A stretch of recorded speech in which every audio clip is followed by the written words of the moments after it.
Olá, uma ótima tarde a você. Começamos agora mais uma edição do Agricultura BR. Nessa edição, eu vou trazer informações importantes para o seu negócio e principalmente para todo o setor no Brasil.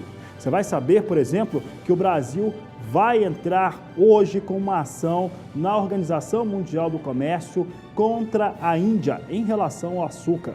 Você vai saber também que no estado de Mato Grosso, a colheita da soja atingiu 80,33% daquilo que foi cultivado. É um ritmo mais de 20 pontos percentuais acima daquilo que acontecia na safra passada. Entre os temas tratados no dia de hoje, você vai acompanhar uma entrevista exclusiva com o analista do Rabobank, que fala sobre o mercado de café no Brasil. Tem ainda mercado físico, mercado futuro, previsão do tempo e muito mais. Eu falei de previsão do tempo agora porque a situação ficou bastante complicada no Mato Grosso do Sul nesta última segunda-feira, na última terça-feira, e não melhorou muito não. Continua com chuva bastante expressiva no estado de Mato Grosso do Sul, principalmente na capital Campo Grande. Campo Grande mesmo, capital do estado, recebeu em um único dia mais de 60% de toda a chuva projetada para o mês de fevereiro.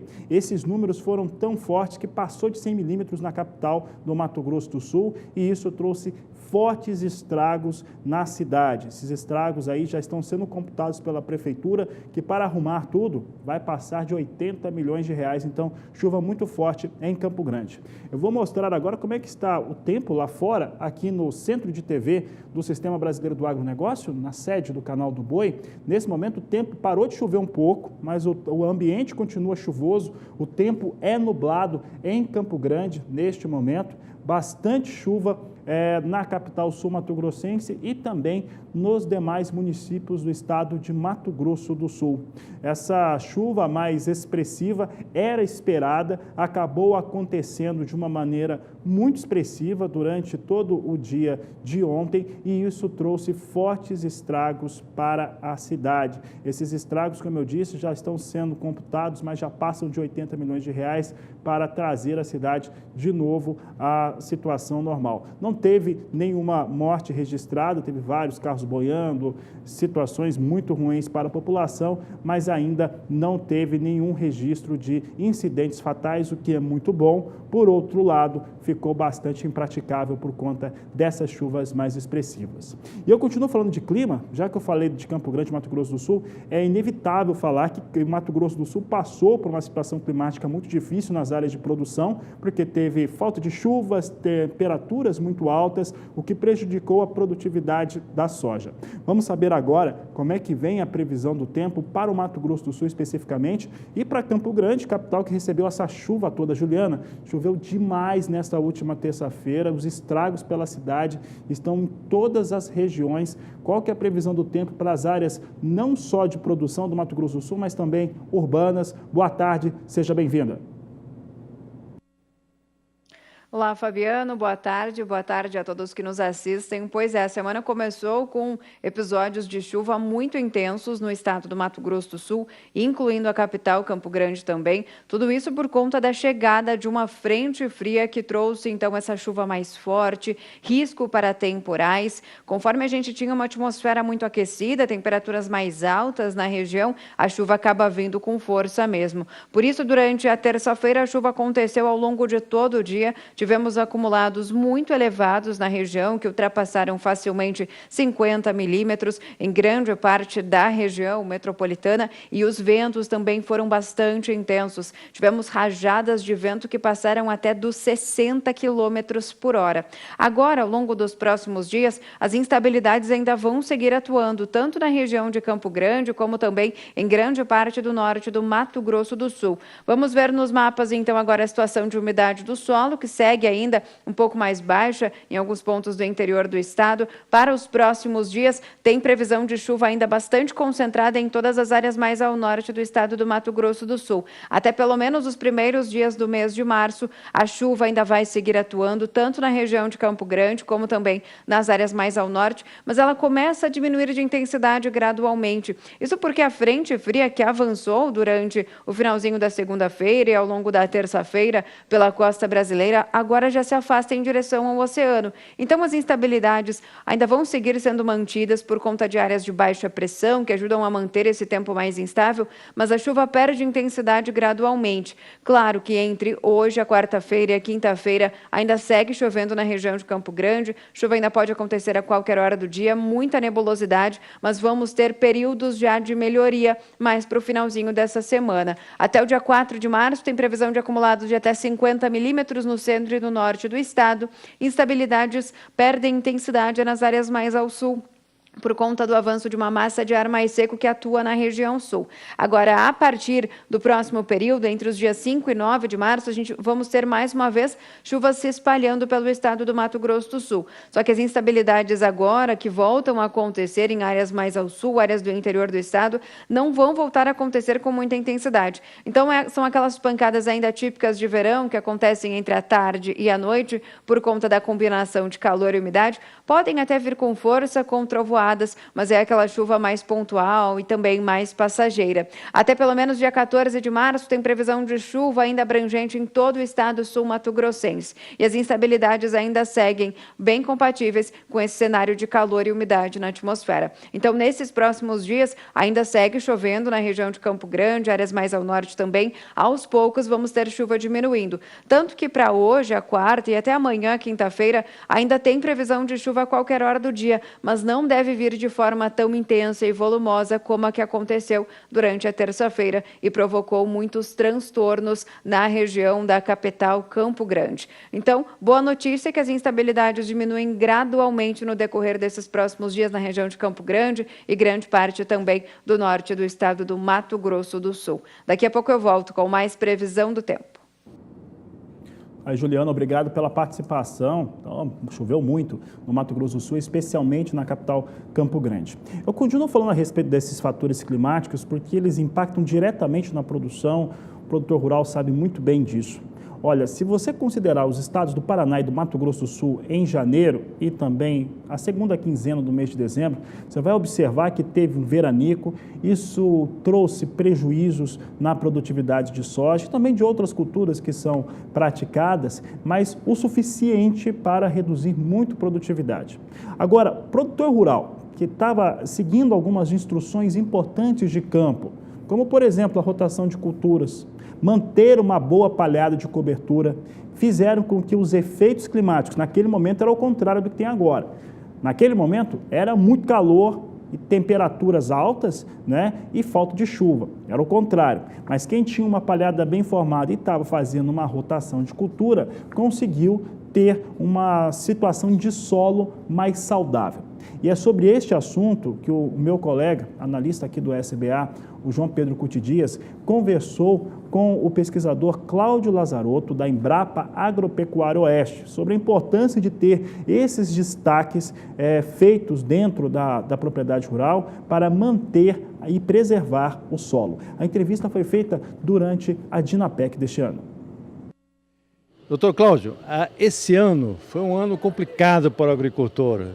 Essa safra de soja, nós vimos de 2 anos bons de produtividade, esse ano o clima atrapalhou um pouco.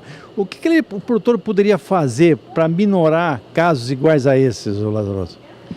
Olha, esse ano realmente nós tivemos um clima um pouquinho fora dos padrões. Até vou explicar rapidamente o que aconteceu. Nós temos o fenômeno El Niño numa situação assim considerada fraca. Quando é o El Niño fraco, ele foge dos padrões do El Niño, então ele causa essa turbulência. Se o El Niño já é uma alteração do padrão, o El Niño fraco é uma alteração do padrão El Niño, e por isso que causou esses tumultos. E esses fenômenos vão se repetir historicamente, não tenho a menor dúvida.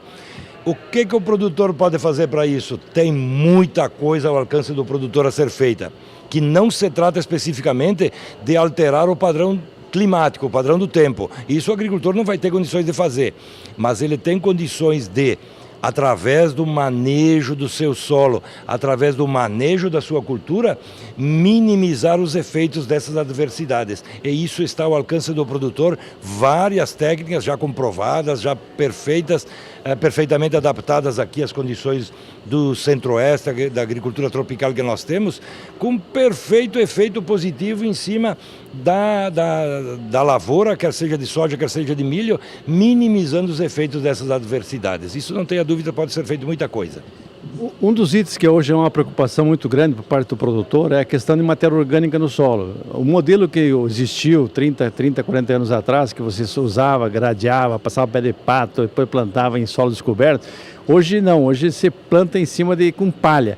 A palha passa a ser, então, daqui para frente, cada vez mais importante, não só a parte superior do solo, mas também as raízes que estão embaixo? Com certeza.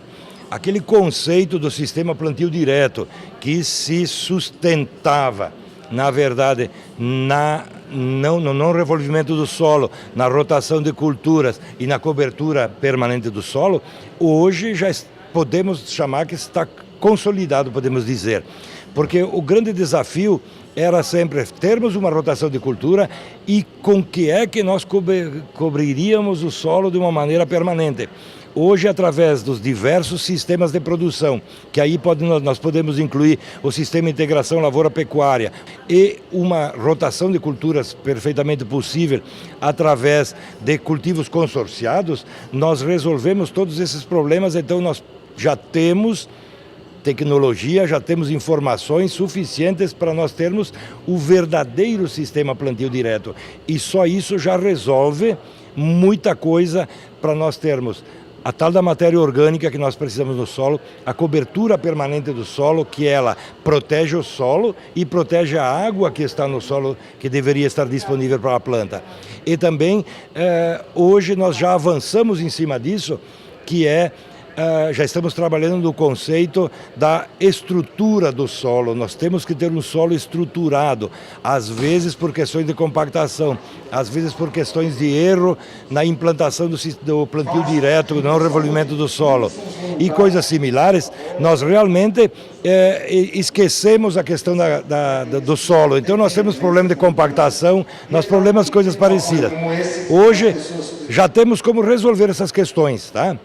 Resolver essas questões, e o segredo está com cultivos consorciados, onde que as gramíneas são fundamentais na estruturação, na descompactação do solo e, por sua vez, no aumento da profundidade do sistema radicular, no aumento da capacidade de retenção da água, no aumento da água disponível para as plantas. Tudo isso faz com que adversidades climáticas como a estiagem sejam minimizadas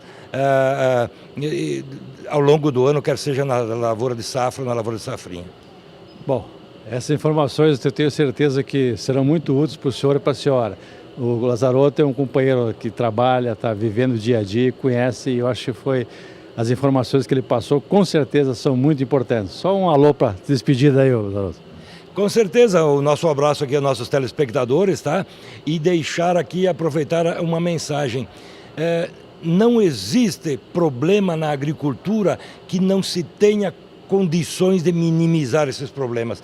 O conhecimento científico, o conhecimento tecnológico está disponível ao produtor. O que a gente quer convidar ao produtor? Participem mais dos eventos tecnológicos, participem mais, se aproximem da pesquisa, aproximem-se dos extensionistas, aproximem-se do pessoal da assistência técnica. O conhecimento está disponível de uma maneira fácil, de uma maneira um tanto quanto barata e acessível a todos os produtores, basta que o produtor se aproxime delas.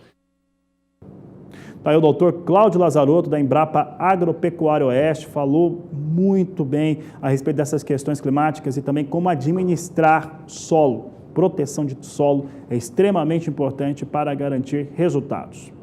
Agora sim falamos de mercado e eu começo falando sobre dólar. Dólar nessa quarta-feira vinha operando com ligeira queda aqui no mercado interno brasileiro. Aqui no Brasil há um aguardo do mercado em relação aos passos que estão sendo dados em relação à reforma da Previdência Nacional, e o mundo inteiro está de olho também nos depoimentos que foram dados pelo presidente do Banco Central norte-americano. Mas dólar operava em queda, vamos saber como é que vem a situação agora. Queda de 0,20% neste momento. Dólar negociado a R$ 3,73, são os negócios com a moeda norte-americana agora. Vou falar sobre esse assunto com Walter Pulga Júnior, que já está aqui comigo.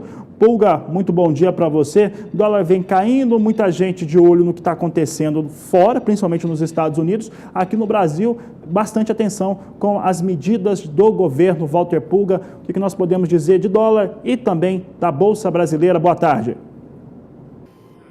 Boa tarde a você, Fabiano. Boa tarde a todos. Olha, de fato, o dólar tende a um movimento de baixa agora, até porque nós estamos aí às vésperas do Carnaval, né? Nós teremos na próxima semana, vamos dizer assim, poucos dias de operação no mercado. Então há alguma cautela, né? O clima de cautela também se deve não só a alguns fatores técnicos, mas à proximidade do Carnaval, quando o mercado brasileiro fica fechado no início da semana que vem. Então não teremos operação no mercado financeiro, nem segunda-feira, nem terça-feira. Além disso, o câmbio tem uma instabilidade adicional. Aliás, hoje, isso é destaque hoje, já foi no Valor Econômico, também em outras agências de notícias, porque há a formação da PETAX, né? No final do mês. Ela serve de referência para liquidação de contratos derivativos, que são negociados em bolsa, né? Bom, estamos vamos dizer assim, numa correção, né? Sem nenhum noticiário novo para direcionar no curto prazo, comentava um operador com o jornalista Lucas Irata, do Valor Econômico. Bom, como você agora há pouco mostrava, R$ 3,73, uma leve queda de 0,23%. Mas é importante notar que os analistas do mercado de câmbio, que olham mais adiante, ainda insistem que o dólar voltará a operar na faixa de 13,70 ou até abaixo de 13,70. Não há perspectiva para que se mantenha acima disso. No entanto, já há quem considere aí uma possibilidade de que, se ultrapassar a R$ 3,78, o dólar poderia aí ganhar uma força e chegar perto de 13,80. Quer dizer, já há alguns analistas com visão pessimista, mas a princípio ainda grande parte, né? A maioria dos analistas considera ainda que o dólar tende a um movimento de baixa mais adiante. Enquanto isso, na Bolsa o que nós temos é um recuo de novo.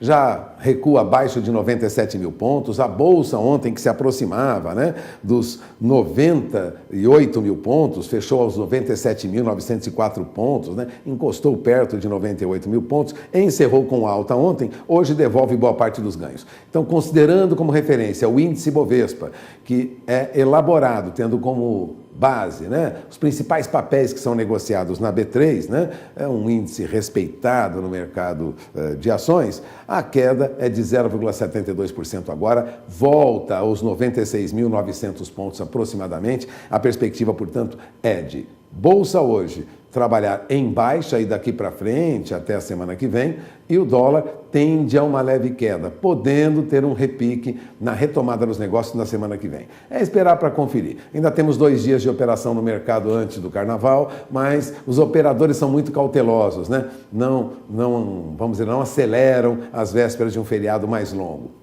A perspectiva é de que o dólar se mantenha ainda nesta faixa de 13,73, salvo alguma notícia muito importante do governo. Em relação aos projetos do governo, nós teremos mais informações mesmo somente depois do Carnaval, viu, Fabiano? Portanto, não dá para esperar que agora, às vésperas do Carnaval, haja grandes anúncios importantes ou grandes mudanças nas propostas do governo.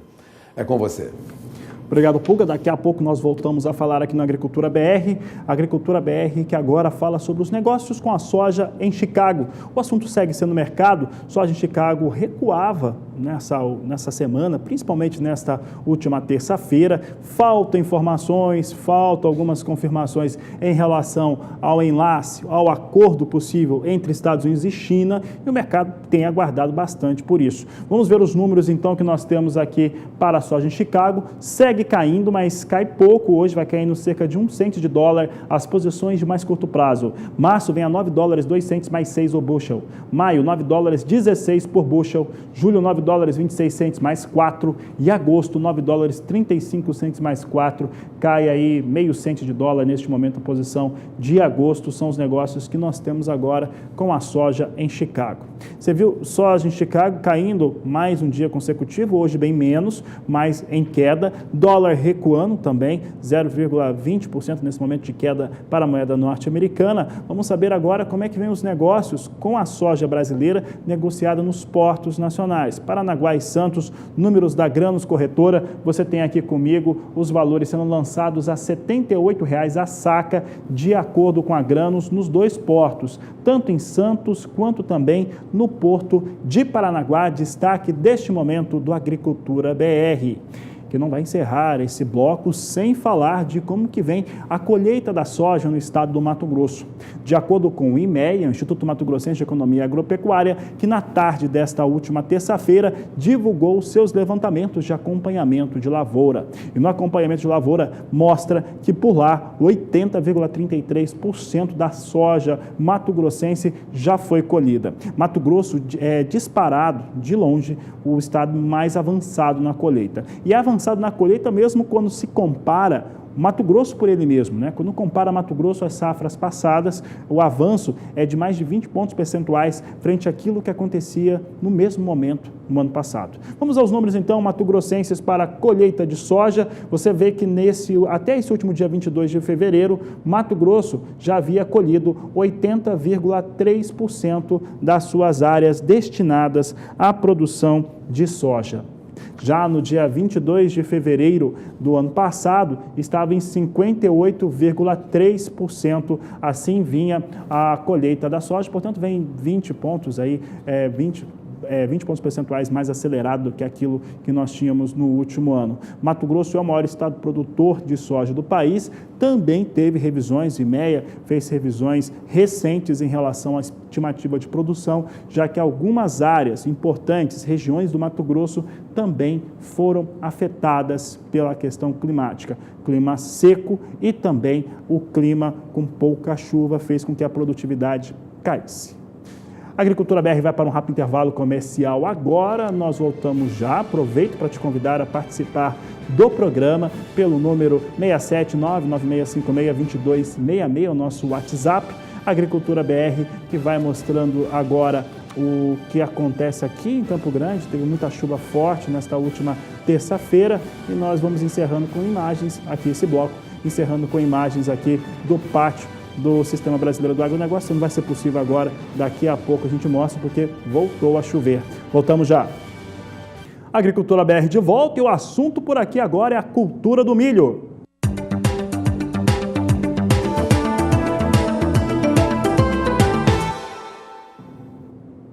Milho no estado do Mato Grosso é o destaque de agora, e antes de trazer os dados do IMEA em relação tanto à estimativa de colheita do milho de primeira safra, quanto também a semeadura do milho de segunda safra, eu vou conversar com a Juliana Rezende para saber como é que está o clima para o pessoal lá que está principalmente fazendo a semeadura do milho. Será que nós temos condições de falar com a Juliana? Juliana está me ouvindo. Juliana, como é que fica o clima no Mato Grosso? Olha, Fabiano, no Mato Grosso tem previsão de chuva persistente ao longo desses próximos dias. Como temos a atuação de um corredor de umidade que atravessa o Brasil, traz muita instabilidade lá da Amazônia para a região centro-oeste, incluindo o estado do Mato Grosso, o cenário segue otimista para grande parte das culturas. Chuva persistente acaba garantindo boas condições de umidade do solo. Agora, no estado do Mato Grosso, a expectativa para esses próximos dias é de chuva bem persistente. Até meados do comecinho do mês de março, primeiros 10 dias, a expectativa é de chuva persistente e é justamente ao longo desta semana que a chuva vai acontecer de forma mais intensa e com bons volumes de água. No Mato Grosso, nesses próximos dias, o acumulado de chuva fica facilmente na casa dos 50, 70 milímetros. É bastante chuva, então, para um curto período de tempo. Agora, a partir do dia 5 de março, a chuva começa a perder intensidade gradualmente no estado. A chuva ainda não cessa, mas as instabilidades, então, ficam um pouco mais enfraquecidas e também com menor volume. A tendência de acumulados próximos de 30 milímetros em todo o estado é no norte da região, onde a chuva segue um pouco mais persistente e também mais intensa. Até pelo menos o dia 14 de março, a chuva segue um pouco mais forte em pontos do oeste, do noroeste do estado do Mato Grosso, justamente por conta da proximidade com a Amazônia, é que essa chuva recebe um pouco mais de instabilidade, chuva mais frequente e também com maior volume de água. Já na faixa leste, nas áreas mais ao sul, durante o período do dia 10 até o dia 14 de março, a chuva segue ainda mais enfraquecida e com menor volume de água.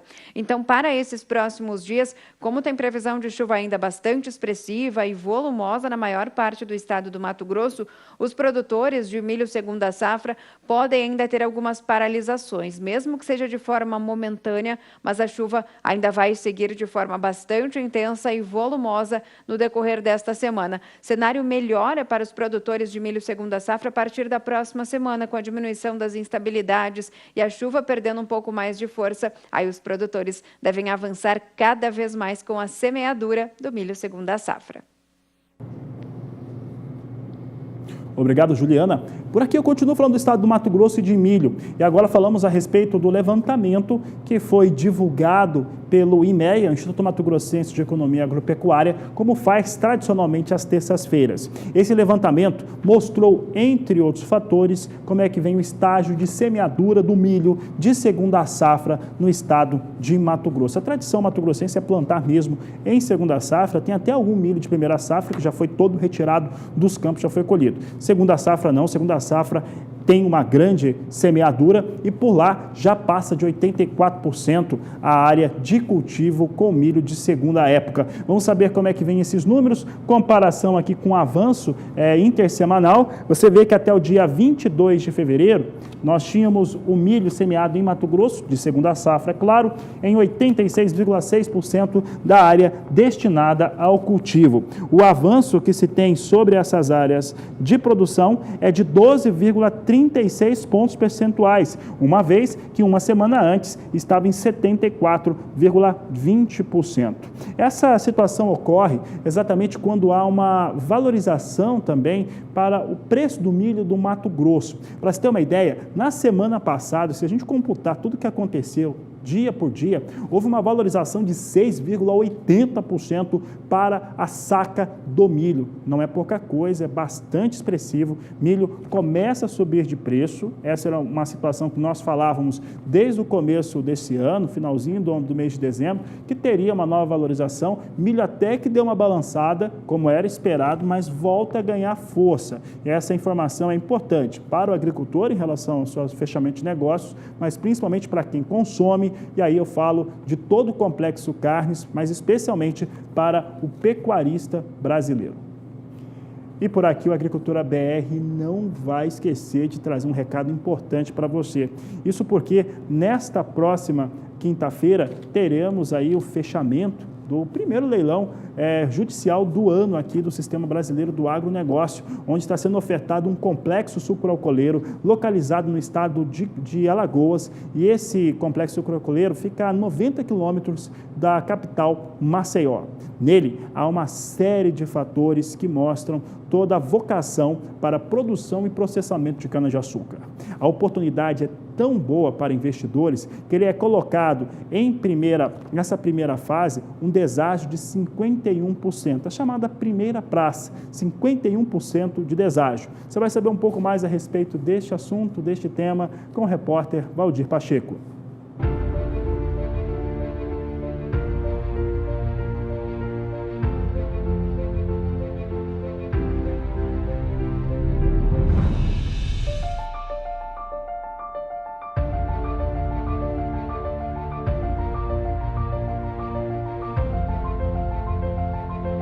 A expectativa para a safra 2018-2019 de cana é positiva para os alagoanos. E aqui surge uma grande oportunidade para você investir na produção sucroalcooleira no estado de Alagoas, através do leilão judicial da massa falida Lajinha Agroindustrial, Unidade Guaxuma. A unidade está em uma área de 17.154 hectares, localizada no município de Coruripe, em Alagoas. A primeira praça será no dia 28 de fevereiro de 2019, às 14 horas de Brasília, com deságio de 51%. A segunda praça será no dia 12 de março de 2019, às 14 horas de Brasília, com deságio de 55%. Este imóvel da Lajinha Agroindustrial está livre de quaisquer ônus e você terá toda a garantia jurídica. Se você quiser mais informações, é só entrar em contato diretamente pelo telefone 0 operadora 11 4950 9660 ou pelo endereço eletrônico canaljudicial.com.br/Guaxuma.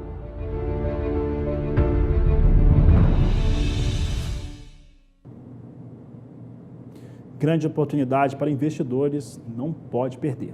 Olha só, daqui a pouco, depois do intervalo comercial, a Agricultura BR traz uma entrevista exclusiva com o representante do Rabobank, o maior banco agrícola do mundo, o banco holandês, e ele faz uma análise sobre o mercado do café. Então, cafeicultor do Brasil, atenção, daqui a pouco a Agricultura BR traz essas e outras informações para você. Nós voltamos já.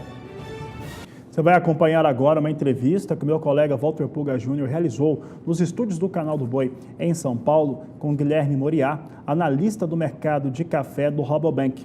Ele fala e traz algumas perspectivas para o mercado da cafeicultura nacional. Guilherme, mais uma vez, obrigado por ter vindo participar da programação do Canal do Boi, do SBA. Vamos falar sobre o mercado de café, considerando que a Conab espera aí uma produção este ano de mais de 54 milhões e meio de sacas. Mas o seu estudo mostra que a produção será maior do que isso. Há uma ampla oferta de café no mercado internacional? Bom, Walter, primeiramente, muito obrigado pela oportunidade. É sempre muito bom estar compartilhando o nosso conhecimento com o público. Bom, a gente, recentemente, né, a equipe do Rabobank, nós fizemos um giro nas regiões produtoras de café exatamente para entender a dimensão dessa safra que está por vir, né? E um dos pontos que a gente enxergou é que realmente é um ciclo menor, isso daí não é novidade para ninguém, mas as lavouras de café elas estão em uma boa situação. Então, a gente pode analisar que, apesar de um ciclo baixo, ainda vamos ter uma boa safra, principalmente por conta da recuperação do café Conilon, que já vem acontecendo faz alguns anos já, né? Desde a seca que aconteceu anos atrás. A estimativa do Rabobank, ela ultrapassa aí, a estimativa, Sim. a 57 milhões de sacas? Então, a gente ainda está finalizando os estudos, né? A gente acabou de realizar essa viagem, a gente está analisando esses números, mas a gente acredita que o valor da safra ela deva ficar em torno dos 57. Ou seja, bem acima do que a princípio a Conab havia detectado. Sim. As pesquisas vão mostrando lentamente que a produção será bem maior. Será recorde mesmo, não? Assim, o que a gente fala é que para um ano de ciclo menor, né, um ciclo baixo, talvez seja o melhor ciclo baixo que a gente já teve. Em produção. Em produção, logicamente. E a gente tem que analisar como que vai ser essa etapa final, né, esse terço final de desenvolvimento da planta. Porque março e abril são épocas também fundamentais dentro do estágio de desenvolvimento do café. Então, se faltar chuva agora em março, a gente vai ter problemas na finalização do enchimento do grão, sim. Mas até o momento, a gente teve um problema em janeiro, sim. A gente estava esperando até encontrar as lavouras mais danificadas. Só que a gente acredita que por conta das boas precipitações ao longo do segundo semestre inteiro, a gente teve boas reservas de água no solo, né? E aí, em janeiro, por mais que tenha faltado chuva, não impactou tanto quanto a gente imaginava que poderia impactar. E agora a gente pode observar que as chuvas retornaram, né? Então, voltou às chuvas novamente. Bom, diante disso, já é consenso que haverá uma ampla oferta de café do Brasil e de outros países também. Tem muito café no mercado? Bom, além do Brasil, a gente teve o Vietnã agora que está para finalizar sua colheita, né? Então a gente espera que o Vietnã tenha tido uma boa safra também. A gente fala algo em torno dos 30, 31 milhões de sacas de Conilon produzidas. Isso daí é um número muito bom, recorde para o país.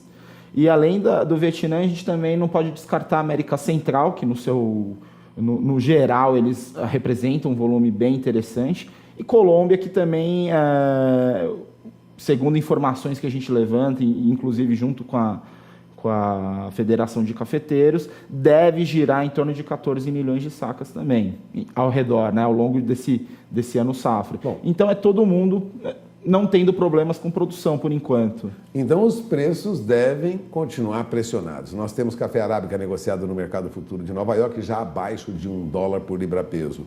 A perspectiva para preço neste ano é ruim, Guilherme? Exato. É algo que a gente já vinha pontuando final do ano passado, enfim, quando a gente já estava enxergando que a safra não poderia ser tão ruim como muitos desenhavam, né, por conta de um ciclo baixo. O que a gente acredita é que os preços eles tendem a caminhar de lado, principalmente porque o mercado está ansioso para entender como que vai ser a safra do Brasil e, enfim, em outras regiões do mundo. Por conta dessa boa perspectiva, né, relativamente boa perspectiva, a gente acredita que os preços eles tendem a girar em torno desse $1 por enquanto, nesse curto e médio prazo, vamos dizer aí até os próximos 6 meses, 4 meses. Né? E aí depois a gente já começa a entrar em outros fundamentos para desenhar o futuro do preço. Né? Agora, olhando mais adiante, há quem estime que agora, no próximo ciclo, nós teríamos uma produção bem superior a 61, 62 milhões de sacas.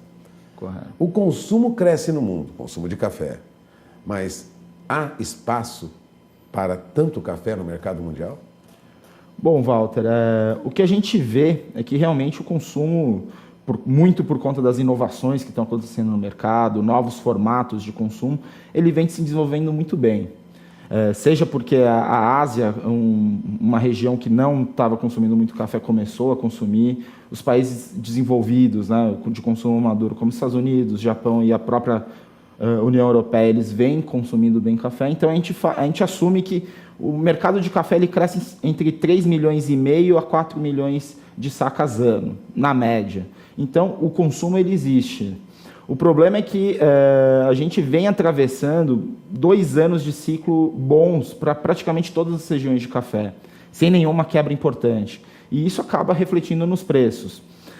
O que a gente acredita é que existe espaço para esse consumo, só que o preço ele vai se reajustar. E aí vão ter regiões que não vão suportar esses atuais patamares de preço, muito impactado por custos de produção, enfim. Regiões da África mesmo, já começa a ter o custo de produção comprometido. Algumas regiões da América Central também começam a ter esse custo. E aí a gente tem que enxergar até onde vai esse excesso de volume ou esse excesso de café que a gente está vendo no mercado. Ou seja, a capacidade do cafeicultor, não só no Brasil como no mundo, de suportar preços baixos. Exato. Aí vem a questão da resiliência e a gestão de risco e custo do produtor, nesse caso. Ou seja, de olho na gestão da sua propriedade. Esse é o segredo, Guilherme? Exatamente. A gente está passando por um processo, por um momento onde somente os eficientes eles vão passar por esse momento de preços menores. Né? Então, o cafeicultor ele tem que estar bem ciente dos seus custos e principalmente dos bons momentos de negociação. Bom, nós temos uma proposta para aumentar o consumo e a venda, né, de cafés especiais. Seria um café vendido numa situação um pouco melhor, né, preços melhores, que equilibraria, de certo modo, a conta em algumas propriedades. Né? Café especial é uma alternativa para o Brasil? Não tenha dúvida, Walter. O que a gente vem enxergando é que, principalmente nesses momentos de preços menores, o produtor que consegue fazer qualidade, ele começa a ter uma remuneração bem melhor em relação àquele que só faz commodity. Então, é uma excelente alternativa, eu diria que é a melhor alternativa para você diferenciar o seu café na hora de comercializar. E é exatamente quando eu quero dizer oportunidades melhores de negociação, passa também por essa questão do café de qualidade. Café de qualidade tem mercado no mundo? Como você analisa esse mercado do café mais caro, vamos dizer assim, café que o consumidor pagaria mais, que é o chamado café especial? Exato. O que a gente vem enxergando é que países de consumo maduro, como o próprio Japão, União Europeia e Estados Unidos, né, principalmente, são mercados que aceitam melhor esse tipo de café e estão dispostos a pagar mais por esse produto. Paralelamente, a gente começa a enxergar um mercado da Austrália que, apesar de ser um mercado menor, já vem comprando quantidades boas de café especiais. E o próprio Brasil, se a gente for ver, ele passa a consumir mais esse café de boa qualidade, os chamados cafés especiais. Então, a gente pode enxergar que a demanda é crescente ano após ano para esse tipo de produto, Walter. Olhando para a China que compra muito produto agrícola, a China bebe mais café hoje? A China hoje, ela, por conta de ser um país tradicionalmente consumidor de chá, ele ainda está de longe comparado assim, com o Japão, por exemplo, que também é um consumidor de chá, só que hoje é um bom consumidor de café também. A China está atravessando por esse momento de aprendizado de consumo da bebida.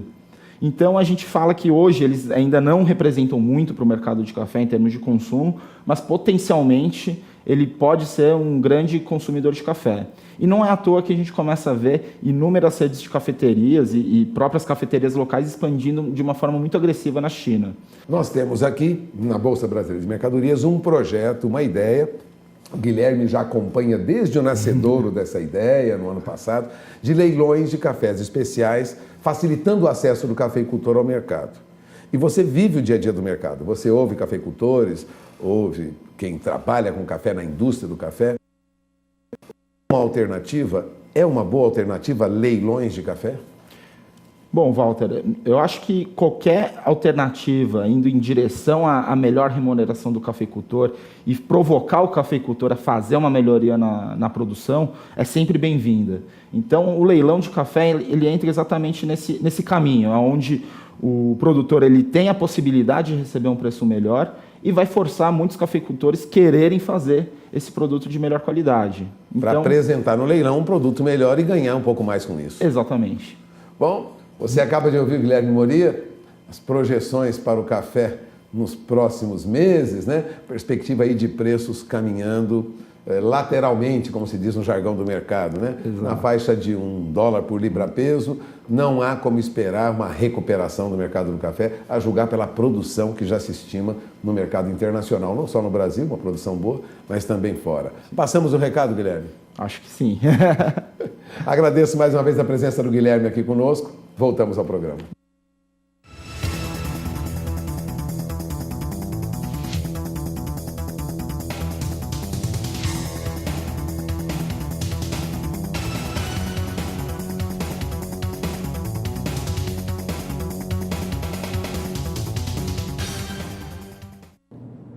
Sobre a questão das previsões de produção de café no Brasil, elas estão bastante amplas, né? Há um intervalo muito grande entre o que está se dizendo no Brasil.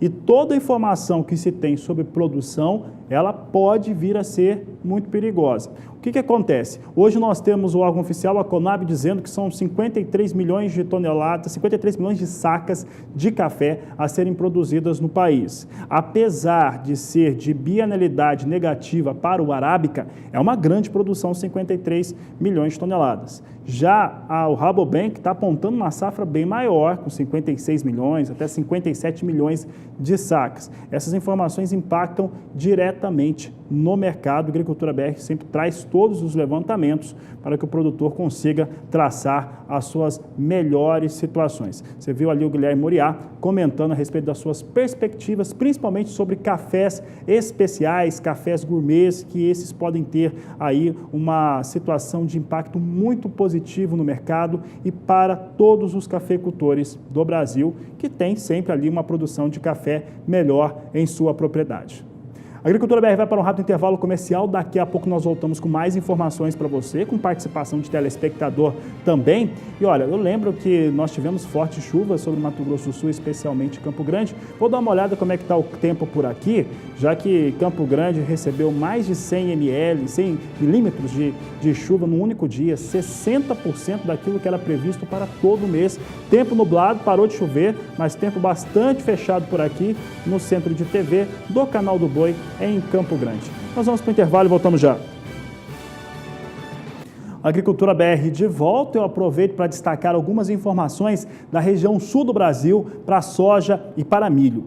Bom, uma delas, você que acompanha a programação do Canal do Boi sabe bem. O que acontece? O DERAL, Departamento de Economia Rural do Estado do Paraná, ligado à Secretaria de Agricultura, reduziu agora recentemente, pela segunda vez consecutiva, a estimativa de produção de soja. Foram mais 500 mil toneladas. Com isso, o Paraná fica com 1.050.000 toneladas a menos na estimativa de produção, frente àquilo que estimava no começo da temporada. Esse é um fato. Rio Grande do Sul, as coisas estão dando certo para a soja, está desenvolvendo muito bem. Por lá eles estão em procedimento de colheita de milho principalmente, que lá é cultivado em primeira safra, e a soja vai desenvolvendo bem. Ao que tudo indica, se as estimativas estiverem corretas também no Rio Grande do Sul passa a ser o segundo maior produtor de soja do país e o Paraná o terceiro. Já na questão do milho, o milho vai desenvolvendo muito bem no estado do Paraná, está em fase principalmente de desenvolvimento vegetativo, enquanto que a Secretaria de Agricultura e Pesca lá de Santa Catarina divulgava, e nós trazíamos nesta semana no Agricultura BR essa informação, divulgava a sua estimativa bem melhor para a produção de milho em Santa Catarina, 2.800.000 toneladas. Santa Catarina, um dos maiores estados consumidores de milho do país, consome 7 milhões de toneladas, a estimativa para esse ano, vai produzir 2.800.000 toneladas. A diferença, ela é importada de outros estados, como Paraná, Mato Grosso do Sul, Mato Grosso, Goiás, Rio Grande do Sul também, e até mesmo da Argentina e Paraguai. Fazendo esse resumo das últimas informações sobre o sul do país, vamos saber como é que vai o clima por lá. Quem responde é Juliana Rezende. Juliana. Olha, Fabiano, pelo sul do Brasil é uma massa de ar mais seco que avança cada vez mais. Tivemos uma semana aí de tempo firme predominando já no inicinho da semana. E agora, ao longo dos próximos dias, tem mais previsão ainda de tempo firme em grande parte da região. Essa massa de ar mais seco vai garantir tempo firme entre o Rio Grande do Sul, interior de Santa Catarina e oeste do Paraná. Cenário que só deve mudar a partir da próxima semana. Vamos ter novas áreas de instabilidades avançando pela região sul. E aí, por isso, é somente no comecinho da próxima semana que volta a chover em todos os 3 estados da região, trazendo um cenário otimista para grande parte das culturas que ainda estão em fase de desenvolvimento na região. Daqui a pouco eu volto com mais previsão do tempo.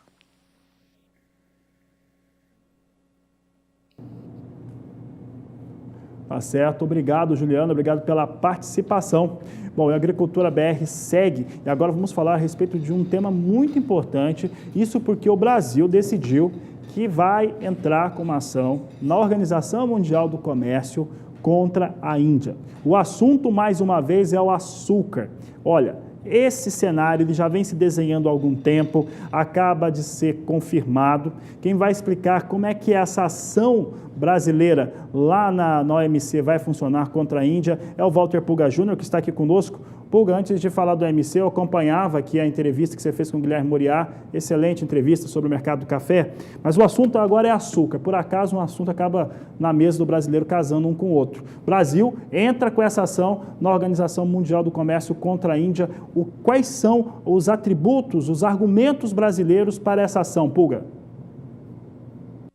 Olha, o que acontece na questão do açúcar já foi amplamente divulgado, o Brasil já apresentou queixas, tentou negociar. Bom, resumindo, há subsídio do governo indiano em excesso para a produção de açúcar. Isso tem feito com que haja uma produção muito grande na Índia e o mercado venha abaixo, né? O Brasil, estimativa dos nossos analistas aqui do governo brasileiro, perde, em média, $1,5 bilhão por ano com isso. Ou seja, a derrocada nas cotações do açúcar provoca um prejuízo muito grande. Agora, além do Brasil, outros países estão preocupados, viu? A Austrália também abrirá seu próprio caso contra a Índia. Então, temos também já a Austrália num movimento de levar a Índia a um painel, né?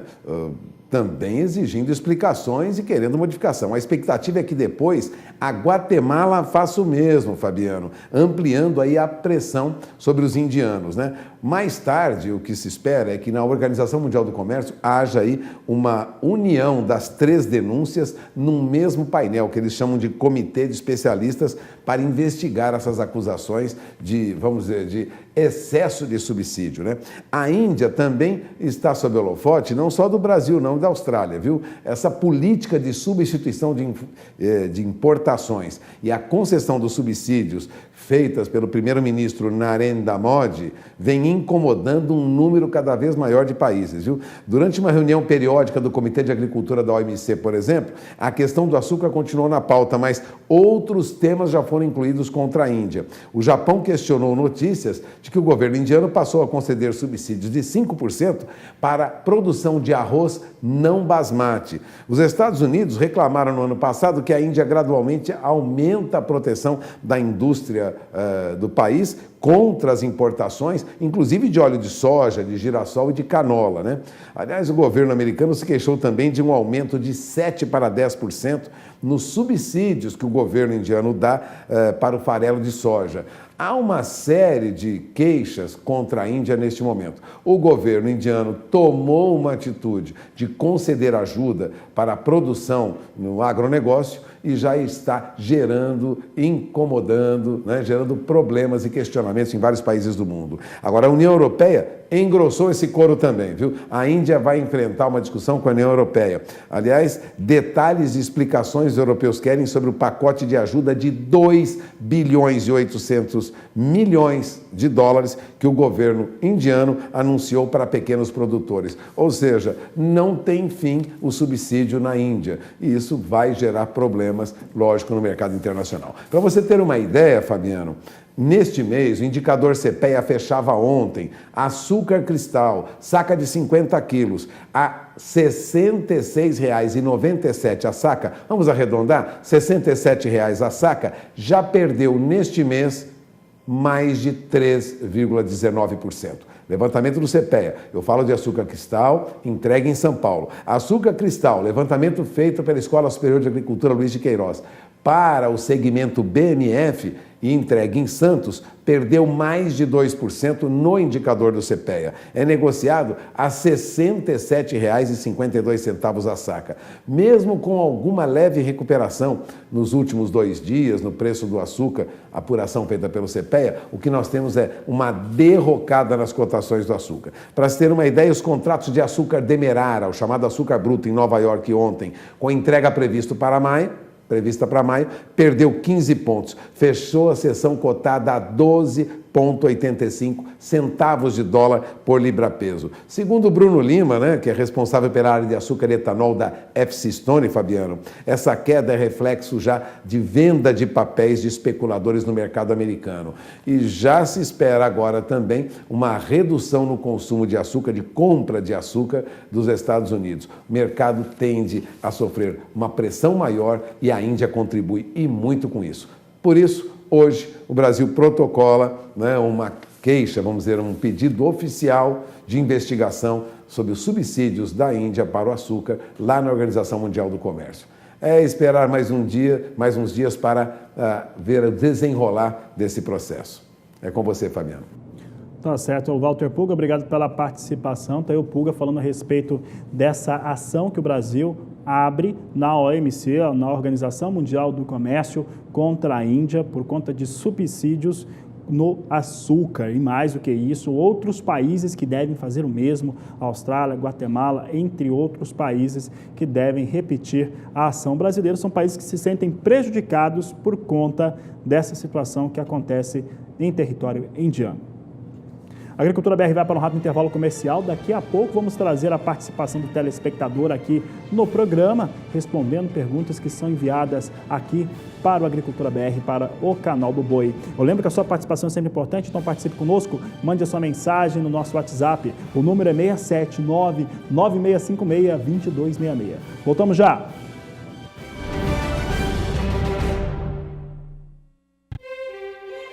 Sétimo leilão alta performance Tufubarina.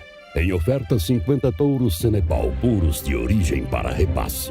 Realização Tufubarina Cenepal Alta Genetes Ecanda. A avaliação UFO e a NCP. Leiloeira Programa Leilões. 21 de março às 20h30 pelo canal do Boi. Tufubarina Cenepal. Excelência genética. Estrelando Fazendeiro de Confiança. Ei, vizinho, onde você achou a internet de confiança que pega aqui? Tá vendo aquele morro ali? Tá vendo aquele outro morro maior atrás? Também não é não. Tá vendo aquele outro enorme? Também não. é lá no satélite da Iasat. Internet via satélite para sua casa ou empresa. Velocidade de confiança, sinal de confiança, atendimento de confiança. É longe, né? Não é nada, é pertinho. Se é Iasat, pode confiar.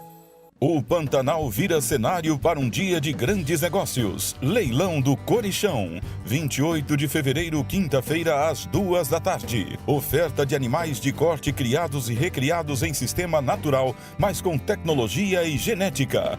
Tradição e beleza você encontra aqui. Leilão do Corichão. 28 de fevereiro, quinta-feira, às 2 da tarde. Realização Taquari Leilões. Transmissão Canal do Boi.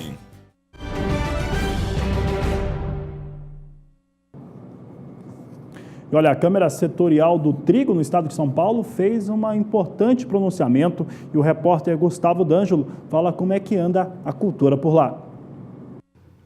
Mesmo com os baixos resultados do ano passado, o setor está otimista com o atual panorama do trigo paulista. Isso porque os preços estão mais atrativos, o que desperta o interesse por parte dos produtores para apostar no grão como cultura de inverno.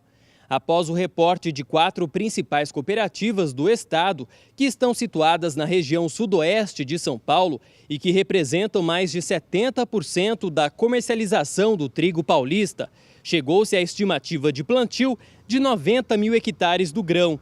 A previsão é praticamente de manutenção da área do ano passado, que não se transformou em produção final por efeitos climáticos. Se confirmado esse número, o estado chegará muito próximo à produção que se espera na Câmara Setorial, de 300 mil toneladas. Para os próximos meses, uma das principais demandas do setor é buscar apoio público e privado para retomar as pesquisas no estado, visando oferecer dados e informações técnicas aos produtores e auxiliar nos resultados no campo. Gustavo D'Angelo para o SBA.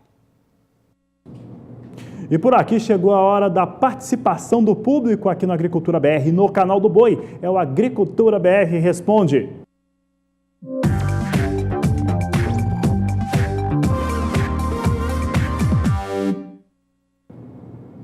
Vamos saber quem está participando do programa conosco. Hoje nós temos aqui a participação de Luiz Carlos, de Caeté-Açu, no estado da Bahia. Olha só, ele diz o seguinte: boa tarde para você, Luiz. Gostaria de saber se tem mais previsão de chuva para a minha cidade. Choveu muito pouco por aqui. É o posicionamento do Luiz Carlos, telespectador do Canal do Boi, lá no estado da Bahia. Quem fala e responde essa pergunta é a Juliana Rezende. Juliana.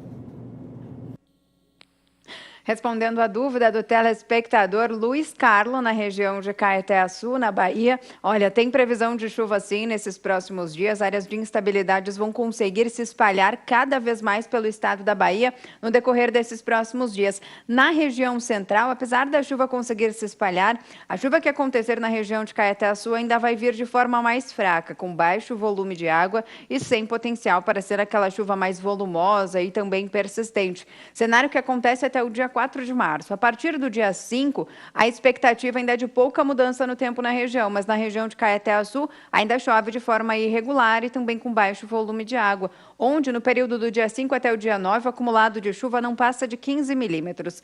Cenário que também vai seguir acontecendo até a primeira quinzena do mês de março. Então, não tem previsão de chuva tão forte avançando pela região de Caeté-Açu nessa primeira quinzena de março, o que melhora um pouco mais no decorrer da segunda quinzena. Tem previsão de acumulados mais elevados e também mais expressivos na região. Falando um pouquinho já do mês de abril, o abril começa com predomínio de tempo mais seco na região de Caeté-Açu e a chuva retorna especialmente no decorrer da segunda metade do mês de abril para a região central da Bahia. Hoje eu encerro por aqui a minha participação. Amanhã eu volto com mais previsão do tempo. Até lá, uma boa tarde.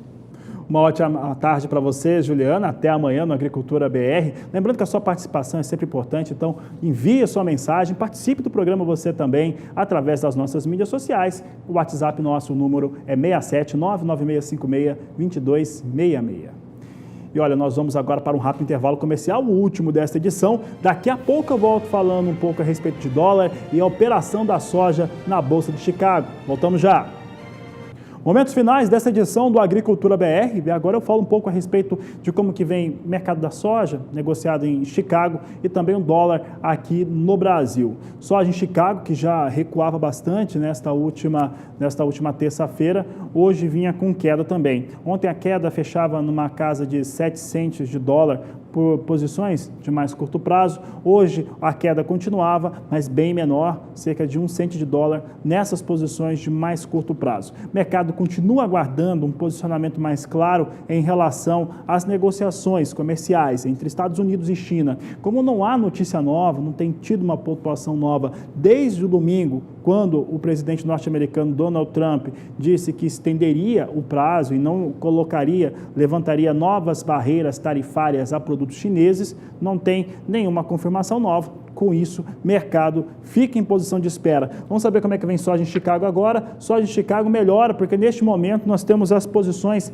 em estabilidade. Vem estável os negócios com soja em Chicago neste momento. Março, 9 dólares 3 centes mais 6 por bushel. Maio vem a 9 dólares 16 centes mais 6, estável com ligeiro viés de queda. Assim vem os negócios com soja em Chicago. Posição de julho, 9 dólares 30 centes mais 2 por bushel. Temos aqui agosto, 9 dólares 32 centes por bushel. Assim vem os negócios com soja na Bolsa de Chicago.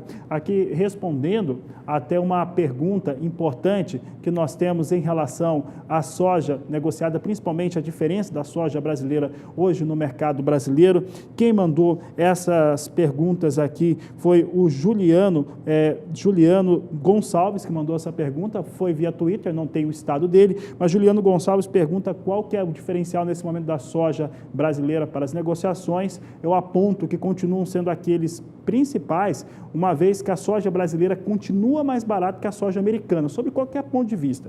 Ela é mais barata. Um outro fator, é um fator mais científico, mais técnico, mais dentro da soja, é que o padrão de proteína da soja brasileira, por conta do tipo de solo, é superior à soja norte-americana. Então, esses fatores por si só já colocam um diferencial competitivo bastante interessante. Juliano Rezende, obrigado pela participação aqui no Agricultura BR. Agricultura BR que segue trazendo essas últimas informações, fechamento de programa. Vamos saber agora como é que vem as negociações com dólar comercial aqui no Brasil. Dólar hoje vinha recuando, vamos saber como é que vem agora a moeda norte-americana sendo negociada. Nós temos aqui dólar neste momento na estabilidade. Vem a R$ 3,74 o dólar, ligeira queda, mas estável, estabilidade com viés de queda, com 0,05%, já esteve caindo 0,20% a R$ 3,73. Neste momento, então, o dólar sobe em relação àquilo que nós tínhamos na abertura do programa. Na abertura do programa era 3,73, agora veio para 3,74, porque veio na estabilidade já estável em relação ao fechamento desta última terça-feira. Outras informações você tem na terceira edição do Agricultura BR, às 17 horas e 20 minutos, porque você já sabe, este é o Agricultura BR, a inteligência e a transparência do agronegócio sempre com você. Um dia de muita chuva por aqui, Mato Grosso do Sul, com muita chuva, tempestade em Campo Grande e nesta última terça-feira. O tempo continua nublado, vou dar uma olhada lá fora no pátio do Sistema Brasileiro do Agronegócio, o tempo continua fechado, perspectiva é de chuva, mas não como aquela que aconteceu ontem. Mais informações durante toda a programação do Canal do Boi. Vou ficando por aqui. A todos uma ótima tarde e até mais.